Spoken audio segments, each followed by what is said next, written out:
चर्चा की शुरुआत करता हूं। जिस दिन बजट पेश होना था, दुर्भाग्य से मैं यहां पर नहीं था। मेरे साथ ट्रेजेडी हुई, मेरे को घर जाना पड़ा। 17 तारीख को माननीय मुख्यमंत्री जी ने बजट पेश किया, लेकिन जब उस ट्रेजेडी से हम उभरे 1-2 दिन बाद, जब मैंने यूट्यूब पे और अन्य उस पे जो है वो लाइव भाषण देखा, माननीय मुख्यमंत्री जी की अपीयरेंस देखी, सबसे बड़ी बात थी इनकी अपीयरेंस की। हाउस में एंटर तब हुए, आप तो 2.25 मिनट बैठे रहे माननीय चेयर पर, और ये फर्स्ट टाइम एवर हुआ है। इसी आसन पर विठल भाई पटेल भी बैठा करते थे, जिसका कलर भी अब चेंज हो गया है, जो 40-50 साल ऐसे ही चलता रहा और व्यवस्था परिवर्तन हुई और चेंज हो गया।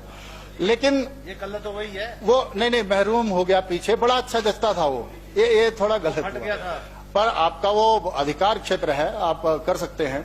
लेकिन जिस तरह से माननीय मुख्यमंत्री, मैं कलर आपके साथ रख रहा हूं, जिस तरह से माननीय मुख्यमंत्री जी की एंट्री हुई, तो जो गब्बर का डायलॉग माननीय रणधीर जी ने दिया कि नायक नहीं खलनायक हूं मैं, ऐसे कहना चाहते थे ये, इस तरह से जैसे अंदर आए, तो वो एक तरह का अलग व्यवस्था परिवर्तन था, मैं इतना ही कहना चाहूंगा।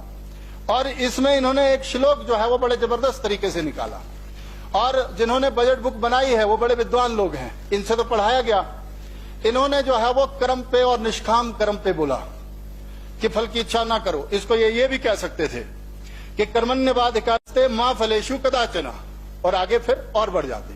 लेकिन इनसे एक यूट्यूबर का जो है वो उठवाया गया, और विद्वता देखो उनकी, जिन्होंने ये बुक छापी है। ये वही लोग थे जो इधर जब माननीय पूर्व मुख्यमंत्री जयराम जी बैठा करते थे, उनको भी ये वही उस तरह का डाटा दिया करते थे। और उस बंदे ने कितनी मास्टरी करी कि बीच से कंटेंट उठाया। उसने ये कहा था कि हर संकट का हल होगा, शुरुआत ऐसे है उसमें, और आज नहीं तो कल होगा। और आगे देखिए आप, फिर जब सुखविंदर सिंह सुक्खू जी ने स्टार्ट करा, तो इन्होंने भगवान श्री कृष्ण को भगवान न मानते हुए श्री कृष्ण करके ऐसे करके शुरुआत करी है, जो मैं पढ़ रहा था उस टाइम। तो इन्होंने कहा कि श्री कृष्ण जी ने साफ कहा है कि बस कर्म तुम्हारा कल होगा, जो कि उसमें भगवत गीता में भी ऐसा रेफरेंस है नहीं। और कर्म अगर सच्चाई है तो कर्म कहां निष्फल होगा। फिर आगे बढ़ना चाहिए था इनको कि हर एक संकट का हल होगा, वो आज नहीं तो कल होगा। लोहा जितना तपता है, ये भी पढ़ देना चाहिए था, और फ्लेवर आता आपकी उसमें। लोहा जितना तपता है उतनी ही ताकत भरता है, ये बड़ा अच्छा था। और आपके लिए और जचता ये, क्योंकि आप पिछली बार कहते थे कि जयराम जी बड़े एक्सीडेंटल चीफ मिनिस्टर हैं। अब मुकेश जी तो अपनी जगह सोचते होंगे कि यार मेरे साथ भी ऐसे ही हुआ, नारे मैंने भरवाए और माननीय सुखविंदर सुक्खू जी बैठ गए।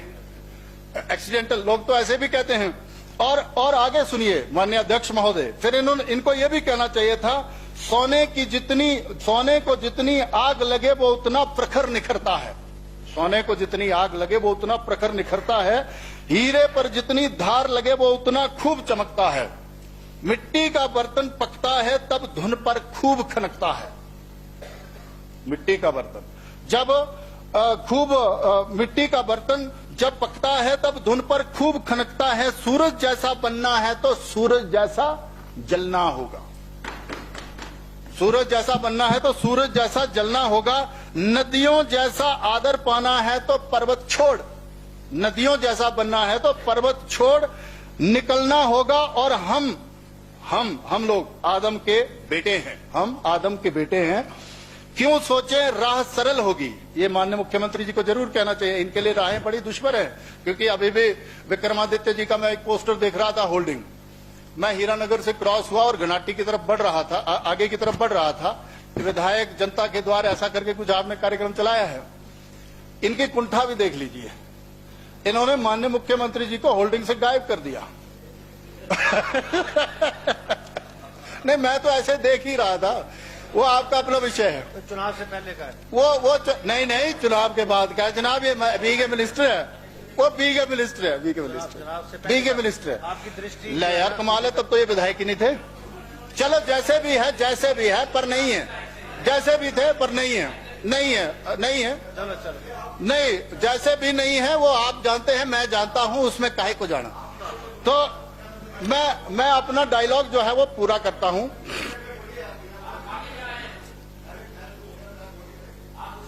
यार ऐसा है, हम तो आपके हक की बात कर रहे हैं। मैं तो इस बजट में आऊंगा, उसमें माननीय स्वर्गीय वीरभद्र सिंह जी का भी रेफरेंस दूंगा। प्लीज मेरे को क्या है भाई, प्लीज आंसर। मैं तो विषय रख रहा हूं माननीय अध्यक्ष महोदय। इसमें फिर वो कहते हैं कि यू आर गोइंग हम तो आदम के बेटे हैं, क्यों सोचे राह सरल होगी, कुछ ज्यादा वक्त लगेगा, कुछ ज्यादा वक्त लगेगा, पर संघर्ष जरूर सफल होगा। और फिर आपको ये कह देना चाहिए था कि हर संकट का हल होगा, आज नहीं तो कल होगा। नहीं, ऐसे ही होना चाहिए था। माननीय अध्यक्ष महोदय, इन्होंने सारे रेफरेंसेस लिए और अपनी तरफ से पूरी बेस्ट कोशिश करी, जिसके लिए मैं इनको बधाई देना चाहता हूं। और जिस तरह से माननीय रणधीर जी ने कंपेयर किया दोनों बजटों को, पूर्व की हमारी सरकार को भी और मौजूदा सरकार के बजट को भी, मैं किसी को आलोचित नहीं करना चाहता।